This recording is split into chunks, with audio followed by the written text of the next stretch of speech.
2024 के 23वें और एक और सबसे रोमांचक महामुकाबले में आईपीएल इतिहास की दो सबसे बड़ी टीमें एक दूसरे से भिड़ी। इस बार शिखर धवन की पंजाब किंग्स के सामने पैट कमिंस की सनराइजर्स हैदराबाद की टीम खड़ी थी।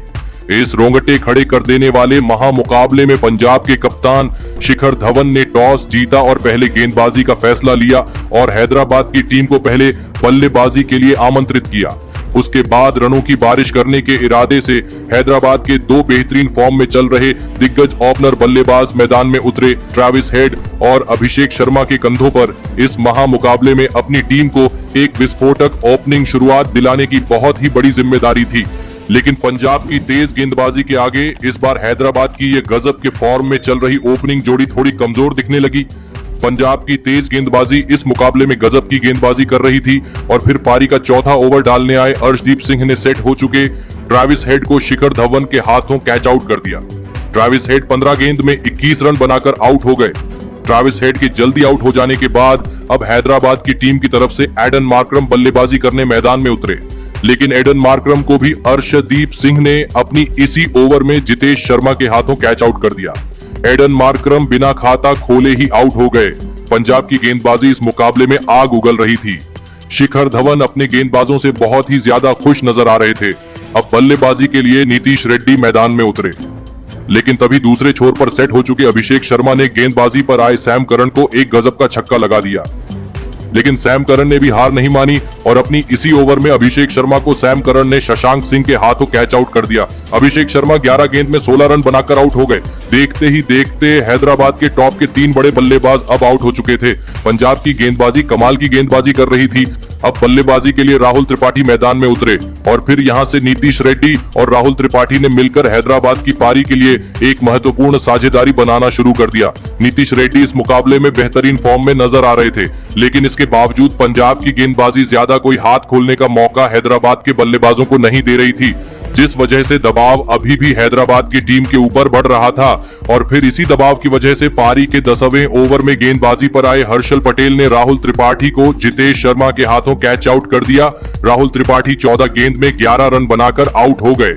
अब हैदराबाद की बल्लेबाजी पूरी तरह बैकफुट पर थी, लेकिन अब मैदान पर हैदराबाद के सबसे विस्फोटक बल्लेबाज हेनरी क्लासेन मैदान में उतरे। लेकिन दूसरे छोर पर बल्लेबाजी कर रहे नीतीश रेड्डी के बल्ले से लगातार बड़े शॉट देखने को मिल रहे थे।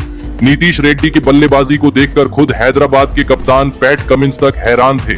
नीतीश रेड्डी ने अब हेनरी क्लासेन के साथ मिलकर फिर एक बार हैदराबाद की टीम के लिए साझेदारी बनाना शुरू कर दिया था, जिसने अब हैदराबाद की टीम की इस मुकाबले में फिर एक बार वापसी कर दी थी। पारी के 11वें ओवर में गेंदबाजी पर आए हरप्रीत बरार को नीतीश रेड्डी और हेनरी क्लासेन ने मिलकर एक छक्का और 2 चौके लगा दिए थे। अब कहीं ना कहीं पंजाब की गेंदबाजी भी इस मुकाबले में दबाव महसूस करने लगी थी, लेकिन फिर तभी गेंदबाजी पर आए हर्षल पटेल ने हेनरी क्लासेन को सैम करन के हाथों कैच आउट कर दिया। हेनरी क्लासेन 9 गेंद में बस 9 रन बनाकर आउट हो गए। हेनरी क्लासेन का विकेट हैदराबाद के लिए सबसे बड़ा झटका था। जिस समय पर हैदराबाद को हेनरी क्लासेन जैसे बल्लेबाज की सबसे ज्यादा जरूरत थी, उसी समय पर हर्षल पटेल ने यह विकेट निकालकर हैदराबाद की टीम के ऊपर दबाव और भी ज्यादा बढ़ा दिया था। अब अब्दुल समद मैदान में उतरे थे और फिर अब्दुल समद ने आते ही 2 गजब के चौके लगा दिए। पंजाब की गेंदबाजी हेनरी क्लासेन के विकेट के बाद खुशी मना रही थी, लेकिन उनका नीतीश रेड्डी को कम आंकना अब उन्हें मुश्किल में डालने वाला था और ऐसा ही हुआ और नीतीश रेड्डी ने अब अपने हाथ खोलने शुरू कर दिए। नीतीश रेड्डी इस मुकाबले में ऐसी अविश्वसनीय बल्लेबाजी कर रहे थे जिसने विरोधी कप्तान शिखर धवन के तक होश उड़ा दिए थे। और फिर पारी का 15वां ओवर डालने आए हरप्रीत बरार को फिर एक बार नीतीश रेड्डी ने 2 छक्के और 2 शानदार चौके लगाते हुए इस ओवर में 22 रन बना लिए। तो वहीं इसी के साथ नीतीश रेड्डी ने अपना अर्धशतक भी इस मुकाबले में पूरा कर लिया। अब इसी के साथ हैदराबाद की टीम ने पंजाब की गेंदबाजी के सामने फिर एक बार वापसी करके दिखाई थी। हेनरी क्लासेन और ईडन मार्करम जैसे दिग्गज बल्लेबाजों के नाकामयाब होने के बावजूद भी हैदराबाद के नौजवान भारतीय बल्लेबाजों ने गजब का प्रदर्शन करके दिखाया था। तो वही दूसरे छोर से अब्दुल समद ने भी अब बड़े शॉट खेलना शुरू कर दिया था और फिर इसी बीच दोनों की 50 रनों की साझेदारी भी पूरी हो गई।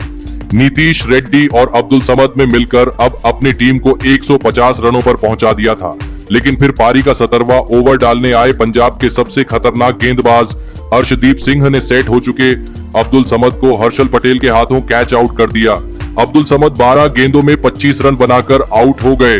तो वही अर्शदीप सिंह यहीं पर नहीं रुके और अपने इसी ओवर में पंजाब की टीम के लिए सबसे बड़ा खतरा बन चुके नीतीश रेड्डी को कागिसो रबाडा के हाथों कैच आउट कर दिया। नीतीश रेड्डी 37 गेंद में 64 रनों की लाजवाब पारी खेलकर आउट हो गए। हर्षदीप सिंह ने फिर एक बार आकर अपनी टीम की इस मुकाबले में वापसी कर दी थी। दोनों ही सेठ बल्लेबाजों के आउट हो जाने के बाद अब हैदराबाद की टीम दबाव में थी, तो वही विकेट गिरने के बाद बल्लेबाजी करने आए पैट कमिंस को भी कागिसो रबाडा ने क्लीन बोल्ड कर दिया। हैदराबाद के कप्तान पैट कमिंस 4 गेंद में बस 3 रन बनाकर आउट हो गए।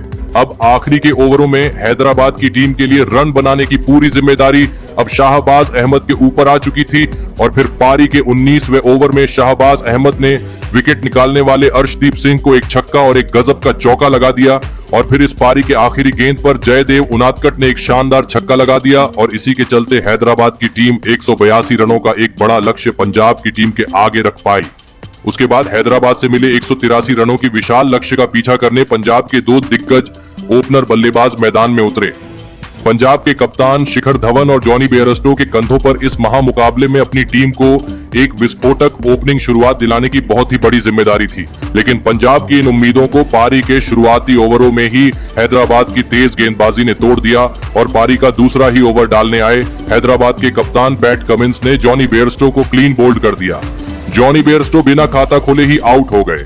जॉनी बेयरस्टो के जल्दी आउट हो जाने के बाद अब पंजाब की टीम की तरफ से प्रभसिमरन सिंह बल्लेबाजी करने मैदान में उतरे, लेकिन प्रभसिमरन सिंह को भी उसकी अगली ही ओवर में भुवनेश्वर कुमार ने नीतीश रेड्डी के हाथों कैच आउट कर दिया। प्रभसिमरन सिंह 6 गेंद में बस 4 रन बनाकर आउट हो गए। पारी की शुरुआत में ही पंजाब की टीम को 2 सबसे बड़े झटके लग चुके थे। हैदराबाद की गेंदबाजी इस मुकाबले में गजब के फॉर्म में नजर आ रही थी। अब बल्लेबाजी के लिए सैम करन मैदान में उतरे थे, लेकिन दूसरे छोर पर बल्लेबाजी कर रहे पंजाब के कप्तान शिखर धवन को भुवनेश्वर कुमार ने अपने अगली ही ओवर में हेनरी क्लासन के हाथों स्टंप आउट कर दिया। पंजाब के कप्तान शिखर धवन 16 गेंद में 14 रन बनाकर आउट हो गए। पंजाब की बल्लेबाजी ने अब सभी को निराश कर दिया था। हैदराबाद की गेंदबाजी के सामने पंजाब की पूरी बल्लेबाजी अब दबाव में थी। अब बल्लेबाजी के लिए सिकंदर रजा मैदान में उतरे और फिर यहां से सैम करन और सिकंदर रजा ने पंजाब की पारी को संभाला और विस्फोटक बल्लेबाजी करना शुरू कर दिया। खास करके सैम करन इस मुकाबले में गजब की बल्लेबाजी कर रहे थे। दोनों के बीच अब एक महत्वपूर्ण साझेदारी बनती जा रही थी, जिसने अब पंजाब की बल्लेबाजी पर से दबाव कम करना शुरू कर दिया था। सैम करन और सिकंदर रजा ने मिलकर अब अपनी टीम को 58 रनों पर पहुंचा दिया था, लेकिन फिर तभी गेंदबाजी पर आए टी नटराजन ने सेट हो चुके सैम करन को पैट कमिंस के हाथों कैच आउट कर दिया। सैम करन 22 गेंद में 29 रन बनाकर आउट हो गए। पंजाब के बल्लेबाजी के लिए मुसीबतें खत्म होने का नाम ही नहीं ले रही थी। हैदराबाद की गेंदबाजी ने फिर एक बार पंजाब की एक महत्वपूर्ण साझेदारी को तोड़ दिया था। अब बल्लेबाजी के लिए पंजाब के पिछले मुकाबले के हीरो शशांक सिंह मैदान में उतरे और फिर यहां से शशांक सिंह के साथ मिलकर सेट हो चुके सिकंदर रजा ने पंजाब की इस पारी को आगे बढ़ाना शुरू कर दिया। सिकंदर रजा इस मुकाबले में धमाकेदार बल्लेबाजी कर रहे थे, लेकिन पंजाब की टीम के ऊपर रिक्वायर्ड रन रेट का दबाव बहुत ही ज्यादा बढ़ चुका था और फिर इसी दबाव की वजह से सिकंदर रजा को जयदेव उनादकट ने हेनरी क्लासन के हाथों कैच आउट कर दिया। सिकंदर रजा 22 गेंद में 28 रन बनाकर आउट हो गए। अब पंजाब की टीम इस मुकाबले में बहुत ही दबाव में थी, लेकिन अब बल्लेबाजी के लिए जितेश शर्मा मैदान में उतरे थे और फिर जितेश शर्मा ने आते ही बड़ी शॉट खेलना शुरू कर दिया था, लेकिन फिर जितेश शर्मा को भी नीतीश रेड्डी ने